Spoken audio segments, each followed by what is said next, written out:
En la cena familiar, mi mamá anunció, tu hermana siempre ha sido el pilar. Todos aplaudieron. Yo me recliné y dije, perfecto. Entonces ella puede encargarse del saldo de 150,000 pesos. Si aún no estás suscrito al canal, haz clic en el botón de suscripción y activa la campanita para no perderte ninguna de nuestras historias. Tu apoyo significa todo para nosotros. Si esta historia te parece interesante, déjale un like. También me encantaría saber de qué ciudad eres, déjanos el nombre de tu ciudad en los comentarios. Ahora, empecemos con la historia. Mi nombre es Romina, y tengo 29 años. La noche en que mi vida anterior se hizo añicos, el aire dentro del salón privado del Aupaid de Cochón en Polanco era una mezcla sofocante de opulencia y negación.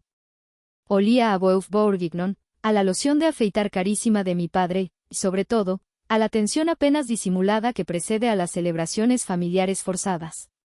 Oficialmente, festejábamos el 55º cumpleaños de mi madre, Lidia. Pero como siempre ocurría en la familia Fischer, la ocasión era solo un pretexto. El verdadero evento, el sol incandescente alrededor del cual todos orbitábamos en silencio, era mi hermana mayor, Valentina. Yo observaba la escena desde mi puesto en la mesa, sintiéndome como una antropóloga estudiando una tribu extraña. Mi tía Casilda reía escandalosamente de un chiste sin gracia de mi padre. Mi tío revisaba discretamente los resultados del fútbol en su teléfono bajo la mesa. Mi madre, Lidia, sonreía, una sonrisa tan tensa y brillante como el collar de perlas en su cuello, sus ojos moviéndose constantemente, asegurándose de que la coreografía de la familia perfecta se ejecutara sin fallos. Y en el centro de todo, Valentina. Resplandeciente. Llevaba un vestido verde esmeralda que parecía haber sido tejido con luz de luna y envidia. Se reía, tocaba el brazo de mi padre con familiaridad, y cada uno de sus gestos parecía calculado para una audiencia invisible en Instagram. Ella no solo existía, ella actuaba su existencia. Mi padre, Horacio, un hombre cuya confianza siempre había sido mucho más grande que su cuenta bancaria, se puso de pie. El ritual estaba a punto de comenzar. Golpeó su copa de champaña con un tenedor, y el tintineo agudo pareció cortar el murmullo de la conversación como un cristal. Si me permiten un momento, comenzó, su voz de barítono llenando la habitación.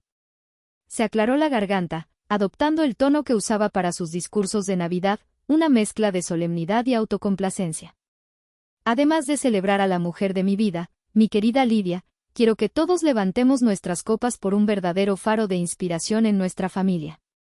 Sentí el nudo familiar en mi estómago, ese que conocía desde la infancia. Era el nudo que aparecía cuando Valentina ganaba un premio en la escuela, cuando conseguía el papel principal en la obra de teatro, cuando se graduaba con honores mientras yo estudiaba en silencio en mi rincón.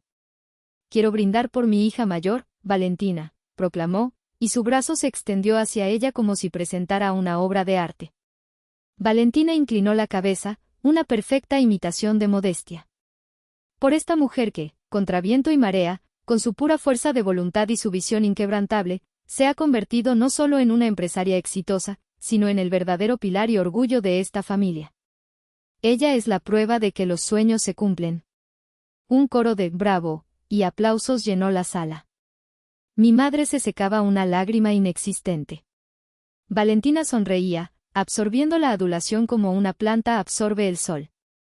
Y yo miré el trozo de pan en mi plato y pensé en la notificación de mi banco esa misma mañana. Pago mínimo exitoso, tarjeta de crédito terminación 4582. Una tarjeta que estaba a mi nombre, pero cuyo saldo había sido inflado por los sueños de Valentina. Recordé su llamada frenética de la semana anterior, su voz temblorosa al otro lado de la línea. Romy, te juro que es la última vez. El dueño del departamento me va a correr si no pago el depósito de seguridad mañana mismo. No puedo quedarme en la calle. Y yo, la hermana responsable, la solucionadora de problemas invisible, transferí los fondos. Por Valentina, exclamó mi padre, radiante. Salud. Las copas se alzaron. El engaño colectivo continuó. Pero en ese instante, algo dentro de mí, una viga de carga que había soportado el peso de 29 años de injusticias, finalmente cedió con un crujido silencioso y definitivo. Dejé mi copa sobre la mesa de caoba con un golpe seco, deliberado. El sonido, aunque no fue fuerte, fue lo suficientemente discordante como para que las sonrisas se congelaran y las cabezas se giraran hacia mí. Levanté la vista. Los miré a todos, uno por uno. Y entonces sonreí. No fue una sonrisa amable. Fue una sonrisa con dientes, afilada como un fragmento de vidrio. Perfecto, dije, y mi voz sonó extrañamente calmada en el silencio repentino. Entonces ella puede encargarse del saldo de 150,000 pesos que me debe. 150,000 pesos. La cifra no era aleatoria. Era la suma exacta de 8 meses de mentiras, 8 meses de mi propia y estúpida credulidad. Para entender de dónde salió esa cantidad, tenemos que viajar 8 meses atrás, a un sábado por la tarde que, en su momento, pareció el comienzo de mi nueva vida. Yo estaba en mi pequeño departamento alquilado en la Roma Norte, la luz del sol entrando a raudales por la ventana e iluminando las partículas de polvo que bailaban en el aire. Frente a mí, en la pantalla de mi laptop, había 2 ventanas abiertas. Una era la de mi aplicación bancaria, mostrando un saldo que me hacía sentir casi rica, 60,000 pesos, mi bono anual por desempeño. La otra era la página de un portal inmobiliario, mostrando el anuncio de un departamento de una recámara en la Condesa. Era pequeño, pero tenía un balcón que daba a una calle arbolada. En mi mente, ya me veía allí, con una taza de café por la mañana, leyendo un libro, en silencio. En paz. Ese dinero era más que dinero. Era la llave.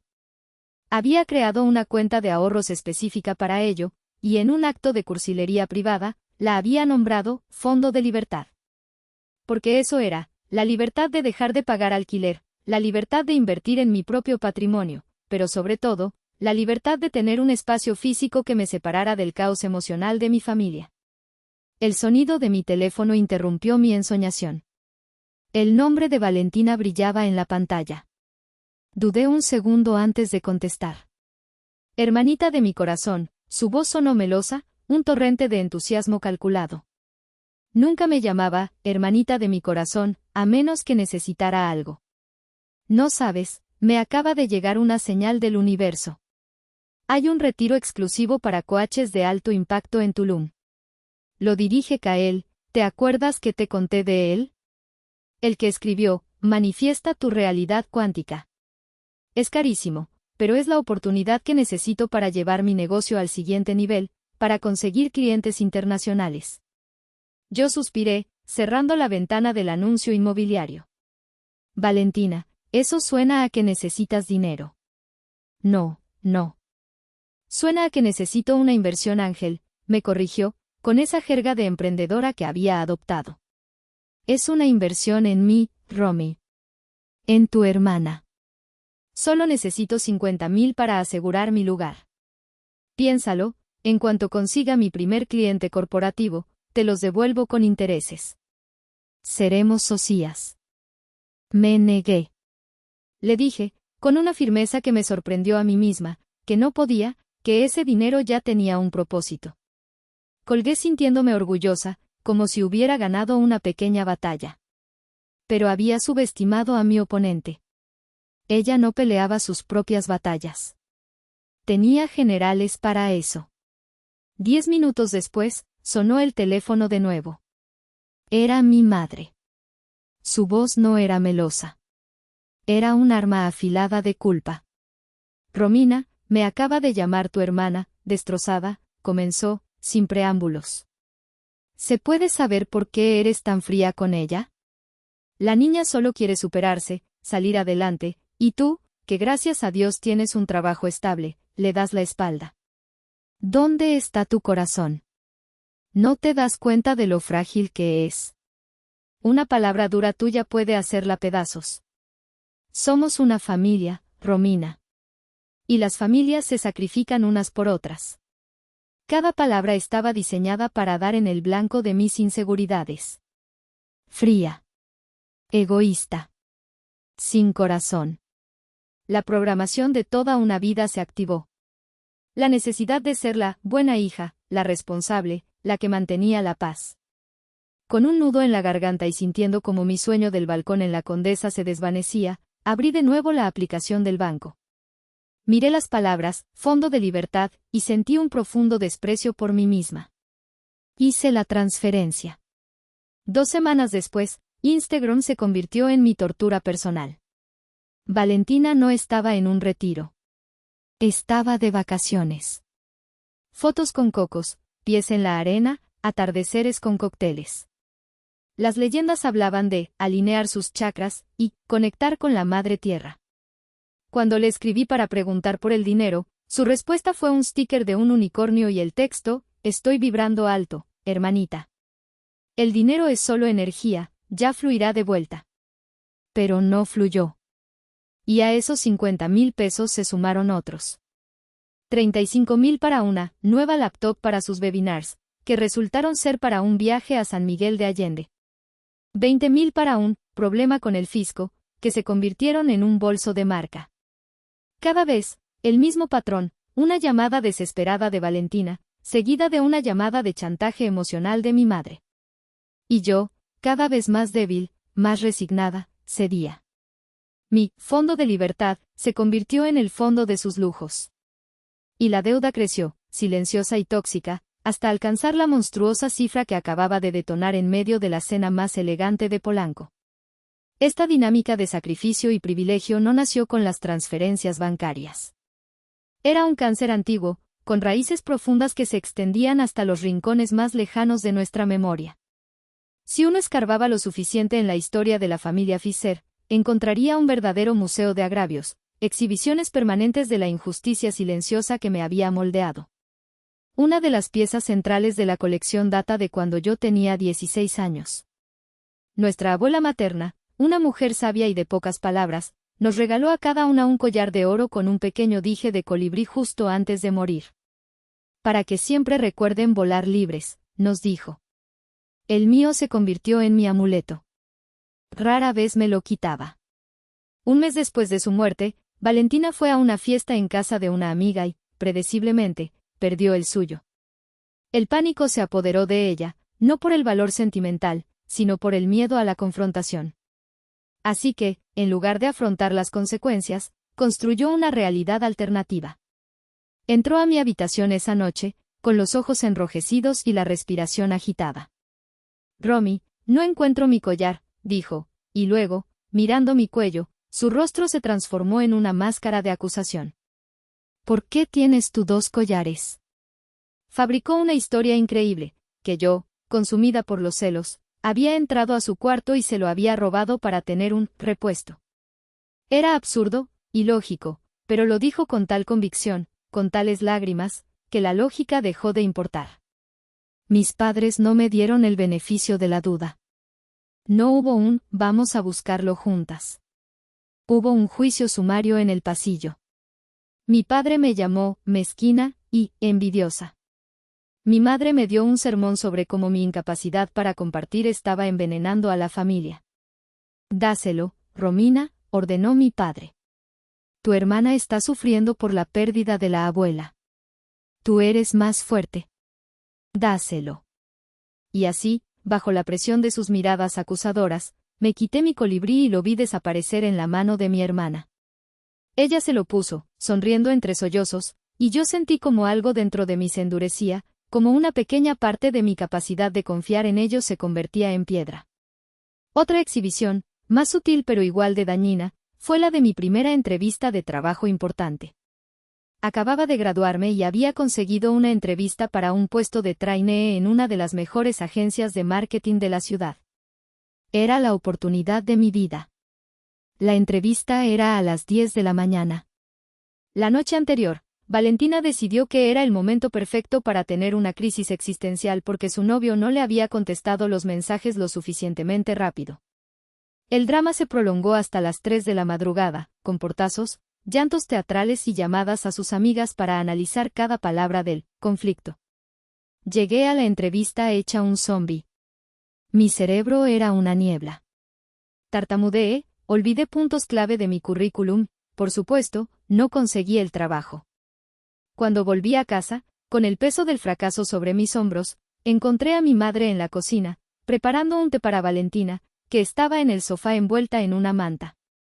Pobrecita, está desconsolada, me dijo mi madre. Cuando le conté lo de mi entrevista, ella simplemente suspiró. Ay, Romina. Tienes que aprender a no dejar que las cosas te afecten tanto. El mundo profesional es duro. Ni una palabra de reconocimiento. Ni una pizca de responsabilidad. La crisis de Valentina era un huracán que arrasaba todo a su paso, y se esperaba que yo simplemente reconstruyera mis ruinas en silencio. En medio de este panorama desolador, mi primo Mauro era mi único aliado. Era un observador silencioso. Después del incidente del collar, cuando pasé una semana siendo tratada como una paria, él se acercó a mí en una reunión familiar, me puso una barra de mi chocolate favorito en la mano y me guiñó un ojo. No dijo nada, pero el mensaje era claro: yo te creo. Ese pequeño gesto fue un ancla en un mar de injusticia. Mauro veía la maquinaria en funcionamiento. Sabía quién movía los hilos y quién pagaba los platos rotos. Años después, cuando le conté sobre el primer préstamo a Valentina, él me miró fijamente y dijo: prima, no eres un fondo de rescate. Eres una fuente de financiamiento. Y si no cierras el grifo, te van a dejar seca. En ese momento, sus palabras me parecieron duras. Esa noche, en el taxi, me di cuenta de que habían sido una profecía. El trayecto desde el elegante caos de Polanco hasta el relativo silencio de la Roma Norte se sintió como un viaje a través de diferentes dimensiones. Dejé atrás el mundo de las apariencias y me adentré en el de las consecuencias. En el taxi, con la ciudad pasando como un borrón de luces a través de la ventanilla, no lloré. En cambio, una extraña sensación de poder empezó a burbujear en mi interior. Era la embriagadora sensación de haber quemado los puentes. Ya no había vuelta atrás. Ya no tenía que seguir interpretando mi papel. Apenas entré a mi departamento, mi teléfono empezó a vibrar como si tuviera una convulsión.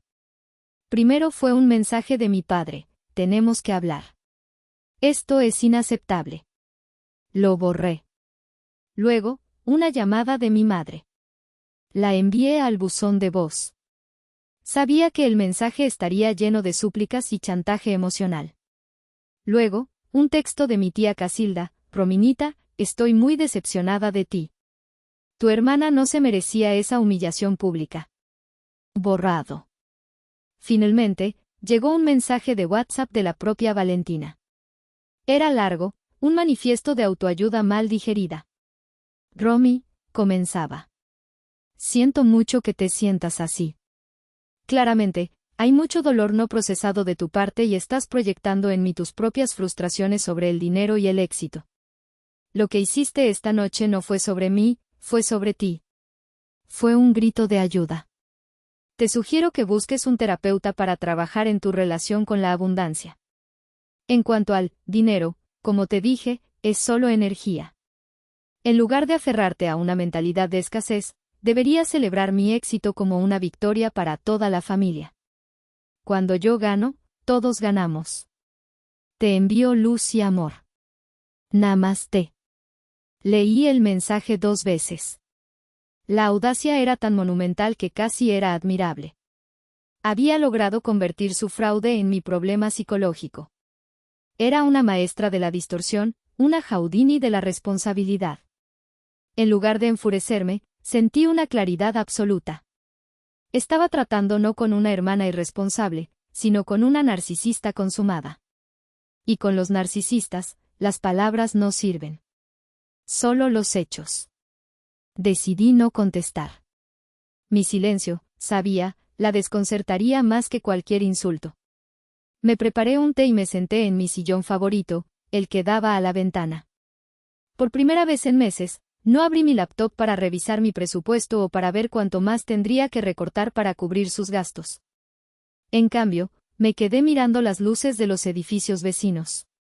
Pensé en todas las veces que había cancelado cenas con amigos, pospuesto la compra de ropa que necesitaba, o dejado de ir de vacaciones, todo para poder ser la red de seguridad financiera de Valentina. Recordé una conversación con mi jefe un mes antes. Me había ofrecido un ascenso, que venía con más responsabilidades y un mejor sueldo. Lo rechacé. Le dije que no me sentía lista para el estrés adicional.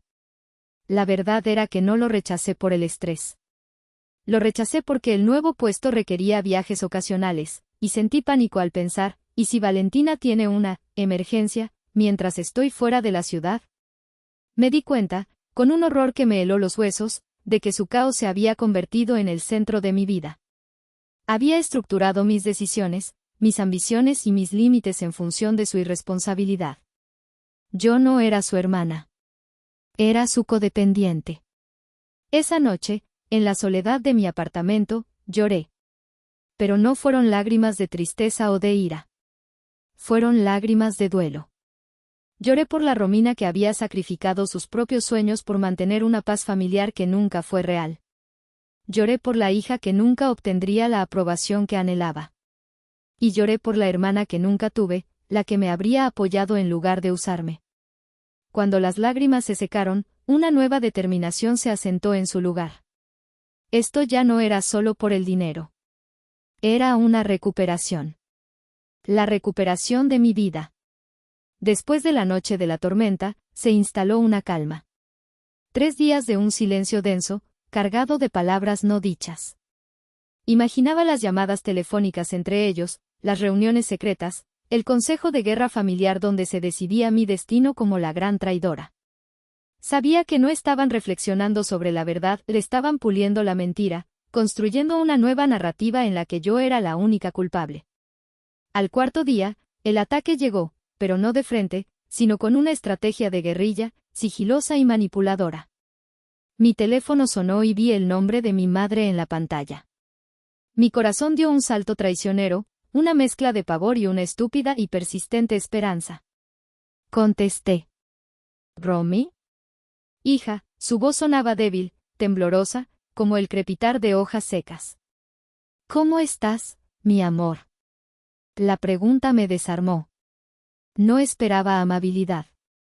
Estoy bien, mamá. ¿Y tú? ¿Pasó algo?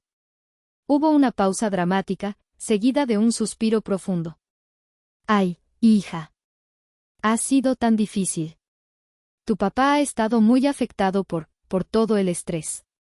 Su presión arterial está por los cielos, el doctor le ha dicho que necesita calma absoluta. Sentí una punzada de culpa. Era su arma predilecta, la salud de mi padre. Siempre la usaban cuando querían acorralarme. Lo siento mucho, mamá, dije, y lo sentía de verdad. No es tu culpa, mi vida, mintió suavemente. Son solo cosas. Pero hablando de cosas, qué pena molestarte con esto, pero hoy por la mañana, el microondas, simplemente murió. Salió humo y dejó de funcionar. Y con tu papá así, no quiero añadirle la preocupación de un gasto imprevisto. Ya sabes cómo se pone. Me quedé en silencio, mi mente trabajando a toda velocidad. El patrón era familiar, pero la excusa era nueva, más doméstica, más sutil. Y claro, continuó, su voz bajando a un susurro, no le puedo pedir ayuda a tu hermana. Pobrecita, bastante tiene con lo que le hiciste. Está intentando mantenerse fuerte, enfocada en su carrera. No tiene cabeza para estas cosas mundanas. La forma en que lo dijo, como si un microondas roto fuera un problema trivial comparado con el importante trabajo de Valentina, me revolvió el estómago. Estuve mirando en línea, dijo mi madre, volviendo al tono práctico. Hay uno en oferta, muy bueno, por 5,000 pesos. Yo sé que las cosas están tensas, Romina, pero ¿no habría manera de que nos los prestaras? Solo hasta que tu papá cobre un dinero que le deben. Te lo juro por mi vida que te lo devolvemos.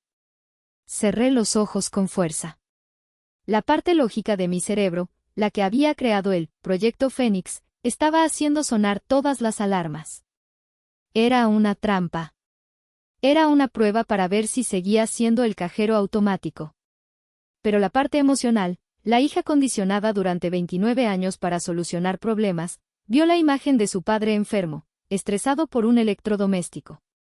¿Y si era verdad? ¿Y si esta vez era diferente? ¿Podía arriesgarme a que mi padre tuviera un problema de salud por 5,000 pesos? La duda era veneno. Y ellos eran expertos en inocularlo. Está bien, mamá, dije, mi voz apenas un susurro. No te preocupes. Te los transfiero ahora. Gracias, mi reina. Eres un ángel.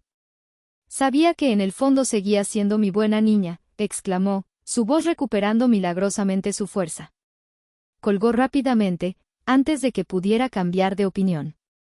Hice la transferencia con una sensación de náuseas. Durante las siguientes 3 horas, me sentí en un limbo, debatiendo si había hecho lo correcto o si acababa de demostrarles que seguía siendo la misma tonta de siempre. La respuesta llegó a las 6:47 de la tarde, no a través de una llamada, sino de una notificación de Instagram. A Valentina Fischer le ha gustado una publicación. La curiosidad me mató. Entré a su perfil. Y allí estaba. Una historia publicada hacía apenas una hora. Era un video corto, un boomerang, de una bolsa de compras del Palacio de Hierro sobre el asiento de copiloto de su coche. El texto superpuesto decía, porque el trabajo duro merece recompensas _selfcare _Volkswagen. Dentro de la bolsa, se asomaba la esquina inconfundible de una caja de zapatos de Christian Louboutin. Hice una búsqueda rápida. El modelo más barato de esos zapatos costaba casi 25,000 pesos. El teléfono se me resbaló de las manos y cayó sobre la alfombra. El aire se me fue de los pulmones, no con un grito, sino con un silbido sordo. No era el dinero. Era la crueldad calculada. La meticulosa planificación de la mentira.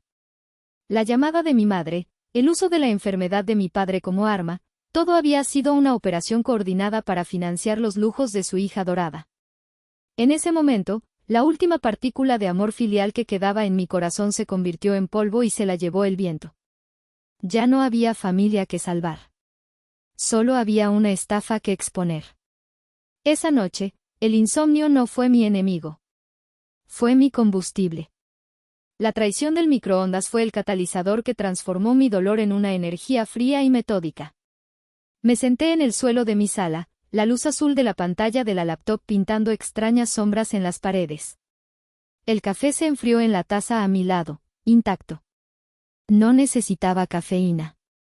Me alimentaba de una nueva y potente droga, la determinación. La Romina que se compadecía de sí misma se había ido. En su lugar estaba la gerente de marketing digital, la mujer cuyo trabajo consistía en encontrar patrones, analizar datos y construir narrativas convincentes a partir de la información en bruto. Y la información que tenía era dinamita. A las 7 de la mañana, cuando la ciudad apenas comenzaba a desperezarse, marqué el número de Mauro. Su voz sonó adormilada. «Prima, ¿estás bien?» Son las 7 de la mañana. Estoy perfectamente, respondí, y mi voz sonó extraña, más profunda, más segura. Mauro, necesito tu ayuda profesional. Necesito que seas mi auditor forense. Pude oír cómo se sentaba en la cama. ¿Qué pasó? Mi madre me mintió sobre un microondas para financiarle unos zapatos a Valentina, dije, sin rodeos. Hubo un largo silencio. Y luego, voy para allá. Prepara 2 cafés. Uno para ti y otro para mí. Bien cargados. Cuando Mauro llegó, mi sala parecía la oficina de un detective en medio de un caso importante. Tenía extractos bancarios impresos sobre la mesa, capturas de pantalla en mi teléfono y una mirada en mis ojos que le dijo que esto iba en serio. Ok, dijo, sentándose en el suelo frente a mí. Muéstrame lo que tienes. Abrí la hoja de cálculo que había comenzado días antes. Le expliqué mi idea, crear un dossier, un informe completo que no dejara lugar a dudas, que no pudiera ser desacreditado como un berrinche o una proyección. Le llamo Proyecto Fénix, le dije. Mauro sonrió por primera vez. Me gusta. Renacer de las cenizas. Poético y brutal. Empecemos. Trabajamos durante todo el día. Fue un proceso agotador y extrañamente sanador. Cada transacción que añadíamos a la hoja de cálculo era como sacar una espina que llevaba años clavada. Columna A, fecha. Columna B, cantidad, MXN. Columna C, pretexto, la mentira oficial de Valentina / mis padres. Columna D, realidad, la compra / viaje documentado en redes sociales. Columna E, link de evidencia, el enlace directo a la publicación de Instagram o Facebook. Mauro, con su mente de contador, era implacable. Necesitamos los estados de cuenta bancarios que coincidan con las fechas de las publicaciones. ¿Tienes los chats de WhatsApp donde te pide el dinero? Hay que adjuntarlos. Esto tiene que ser hermético, Romy. Como una auditoría fiscal. Descargué conversaciones enteras. Hice capturas de pantalla de sus perfiles, por si decidía borrar algo. Cada, gracias, hermanita, me salvaste la vida, estaba ahora yuxtapuesto con la foto de un brunch de lujo o un boleto de avión. La narrativa visual era devastadora. La hipocresía era tan flagrante que era casi cómica. Al caer la noche, teníamos un documento de varias páginas. Un informe detallado, con gráficos que mostraban la escalada de las cantidades, una línea de tiempo que correlacionaba las emergencias con los picos de su actividad social. 150,000 pesos. La cifra final, en negrita y subrayada en la parte inferior, parecía un epitafio. Es una obra de arte, dijo Mauro en voz baja, mirando la pantalla. Es el currículum de una estafadora. Y aún no he terminado, respondí, sintiendo como el fuego dentro de mí se avivaba. Esto es solo el fraude interno. Ahora, vamos a buscar a las víctimas externas.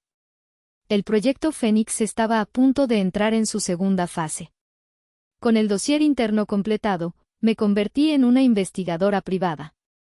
Mi objetivo, descubrir si el patrón de explotación de Valentina se extendía más allá de los confines de la familia.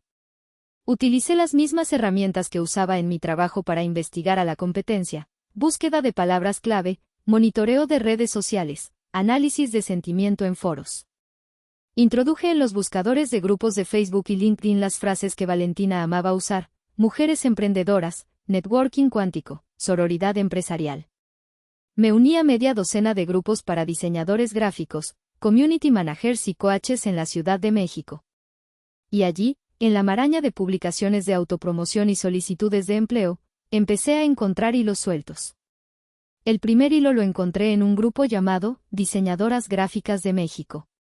Una publicación de hacía un mes de una chica llamada Sabina Cruz. Era un lamento largo y frustrado. No daba nombres, pero los detalles eran escalofriantemente familiares. Solo un desahogo / advertencia, comenzaba el post. Cuidado con una life coach, influencer, VF, que anda por ahí. Te contacta con una energía increíble, te habla de empoderamiento, de crear una marca, con alma. Te pide un trabajo masivo de branding, logo, web, todo, y te promete pagarte con participación en futuros proyectos y exposición. Le dediqué 2 meses de mi vida. Le entregué todo. Y una vez que tuvo los archivos finales, ¡pum! Fantasma. Bloqueada de todas partes. 0 pesos. Cientos de horas de trabajo a la basura. El corazón me empezó a latir con fuerza. Leí los comentarios. A mí me hizo lo mismo con unas fotos de producto, decía una. A mí me pidió una estrategia de redes y nunca pagó, decía otra. Era una telaraña, y Valentina estaba en el centro. Le envié un mensaje privado a Sabina. Fui directa y honesta. Le expliqué quién era y lo que estaba investigando. Esperaba escepticismo, quizás incluso hostilidad. En cambio, recibí un torrente de alivio. No puedo creer que sea su hermana, me escribió Sabina. Pensé que estaba loca, que yo había sido la tonta. Me hizo sentir tan estúpida. Claro que te ayudo. Tengo todo guardado. Me compartió el enlace a una carpeta de Google Drive titulada La estafadora. El contenido era aún más condenatorio de lo que imaginaba. Correos electrónicos donde Valentina elogiaba el trabajo de Sabina para luego, en el siguiente párrafo, pedirle un pequeño cambio más, sin mencionar nunca el pago. Capturas de pantalla de chats donde Valentina usaba la enfermedad de un familiar ficticio para justificar el retraso en la firma del contrato. Y luego, la joya de la corona. Una nota de voz que Sabina me reenvió. Valentina se la había enviado por error, pensando que se la mandaba a una amiga. Su voz, clara y burlona, llenó el silencio de mi apartamento. Y sí, la diseñadora esta, Sabina, se tragó todo el cuento de la hermandad femenina. Es que es demasiado fácil, güey. Les dices 3 cosas sobre, juntas somos más fuertes, y te hacen el trabajo gratis. Hay que ser inteligente. La escuché una y otra vez. Esa risa final, corta y aguda. Era el sonido del desprecio puro. No era solo una deudora, era una depredadora. Usaba el lenguaje del empoderamiento, un movimiento que se suponía que debía ayudarnos, como un arma para explotar a otras mujeres. La ira que sentí fue tan intensa que me mareó. Esto ya no era personal. Esto era una cuestión de justicia. Le prometí a Sabina que no descansaría hasta que Valentina le pagara hasta el último centavo. No estás sola en esto, le escribí. Y supe, con una certeza absoluta, que tenía que llevar el proyecto Fénix hasta sus últimas consecuencias, sin importar a quién derribara en el camino.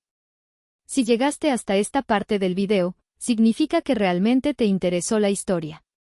Cuéntame en los comentarios qué opinas, escribe el número 1 para saber que estás aquí o dime desde qué parte de tu país me estás viendo. También puedes dejar cualquier pregunta y la responderé. Armada con las nuevas pruebas, supe que el siguiente movimiento tenía que ser mío. No podía esperar a que ellos dictaran los términos. Así que envié un mensaje al grupo de WhatsApp familiar, ese que había estado inquietantemente silencioso. Reunión familiar. Mi casa. Mañana a las 8 de la noche asistencia obligatoria. Tengo nueva información que compartir. El tono era frío, corporativo, innegociable. No hubo respuestas, solo el doble cheque azul que indicaba que todos lo habían leído. La noche siguiente, mi pequeño apartamento se transformó en una sala de tribunal improvisada. Puse 3 sillas frente al sofá, creando una clara división. Yo me sentaría en mi escritorio, con mi laptop como estrado. Cuando llegaron, sus rostros eran una mezcla de desafío y ansiedad. Mi padre intentó tomar el control. Romina, no sé qué juego estás jugando, pero, comenzó. Siéntense, por favor, lo interrumpí, señalando las sillas. Sorprendentemente, obedecieron. Valentina se sentó con los brazos cruzados, una mueca de desdén en los labios.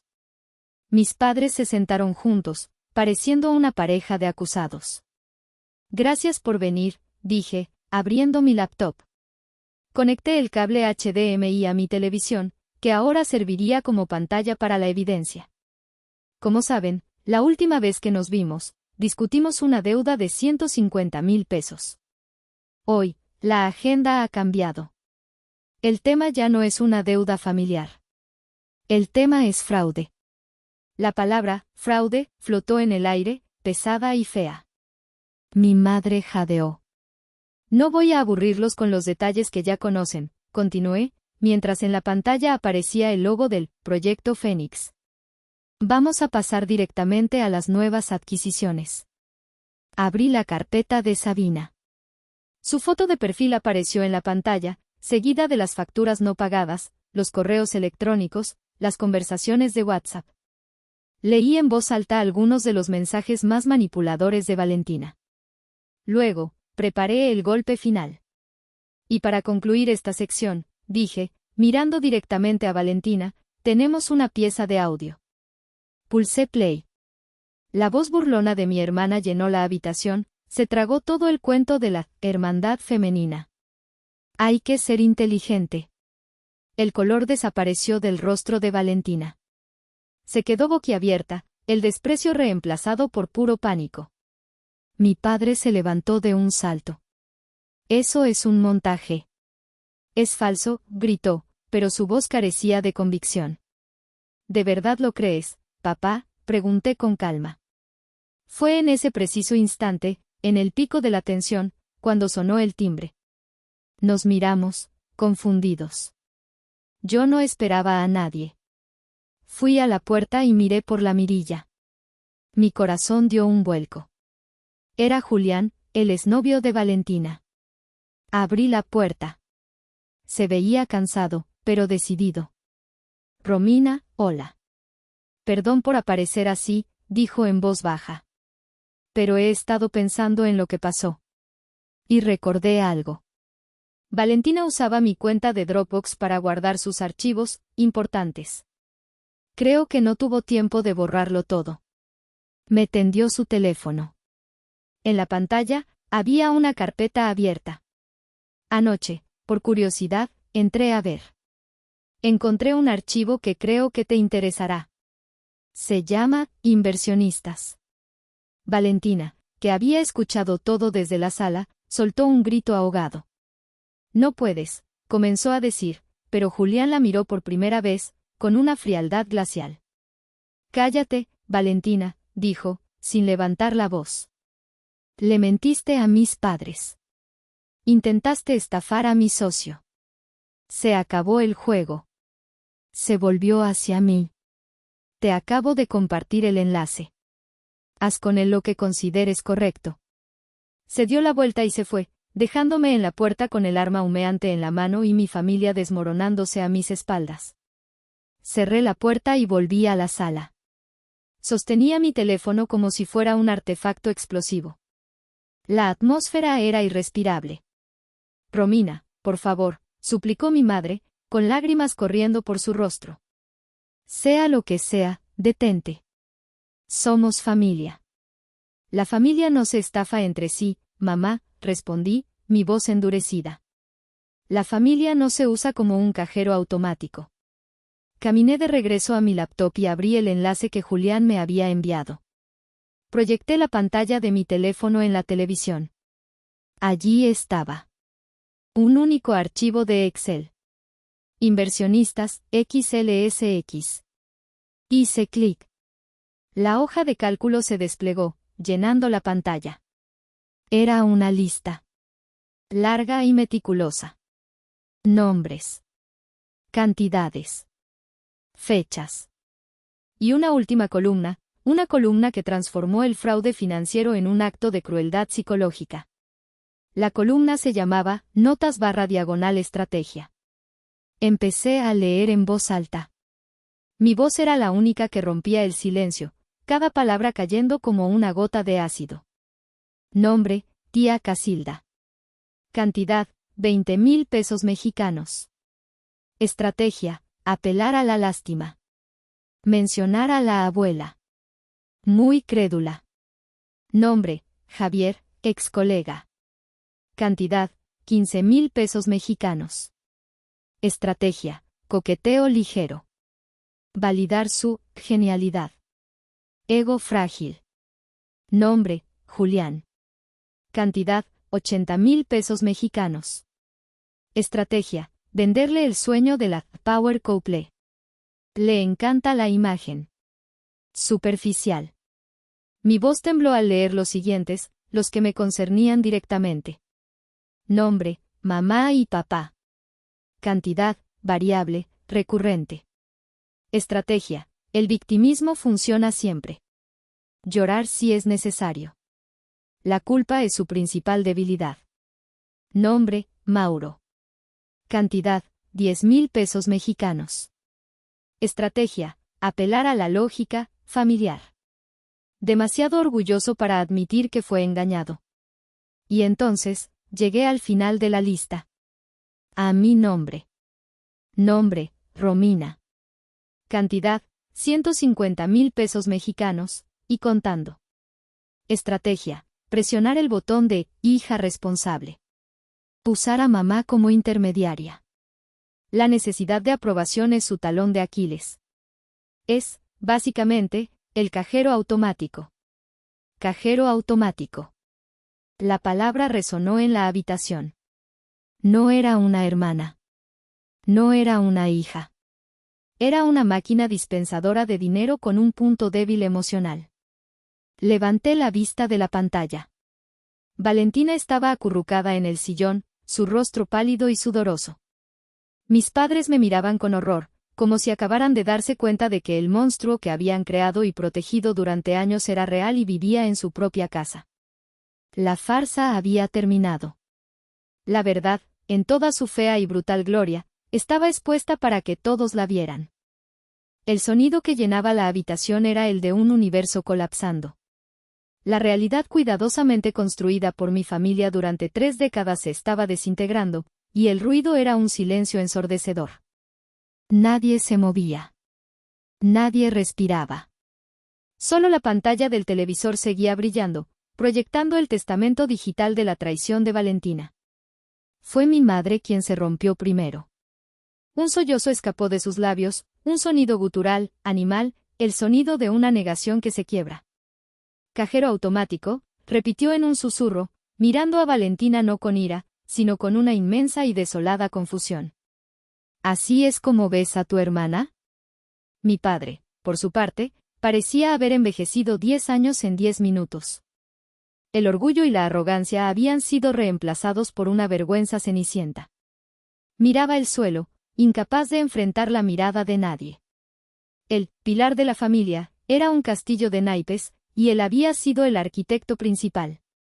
Me puse de pie, sintiendo un extraño desapego, como si estuviera viendo una película en la que yo era la protagonista. La rabia había pasado, el dolor se había adormecido. Lo que quedaba era una resolución de acero. Se acabaron las discusiones, dije, y mi voz sonó tan firme que me sorprendió a mí misma. Se acabaron las lágrimas y las excusas. A partir de este momento, estas son las reglas. Avancé hasta el centro de la habitación, convirtiéndome en el punto focal de su atención rota. Valentina, me dirigí a ella. Levantó la cabeza lentamente, sus ojos desenfocados. A partir de mañana, vas a buscar 2 trabajos. No me importa si es de mesera, en una tienda o paseando perros. Vas a trabajar doble turno hasta que hayas devuelto cada centavo a Sabina, a Javier, a la tía Casilda y a todas las demás personas en esa lista. A todos, excepto a mí. Hice una pausa para que el peso de la orden se asentara. Mi dinero no lo quiero de vuelta. Considero esos 150,000 pesos el precio de mi educación. La matrícula que pagué para aprender finalmente quiénes son ustedes. Me volví hacia mis padres. Ustedes 2 van a ser los oficiales de libertad condicional. Les enviaré una copia de la lista. Cada mes, Valentina les entregará sus ganancias, y ustedes se encargarán de hacer los pagos a las víctimas. Quiero un informe mensual con comprobantes en mi correo electrónico. Se acabó el financiamiento. Se acabó el permitirle vivir en una fantasía. Va a aprender lo que cuesta un peso en el mundo real. Mi padre levantó la vista. ¿Y si nos negamos? Si se niegan, respondí, sin dudar. O si en 30 días no he recibido el primer informe de pagos, esta carpeta digital completa, señalé la televisión, junto con una declaración jurada mía, de Sabina y probablemente de Julián, se entregará a un abogado especialista en fraude.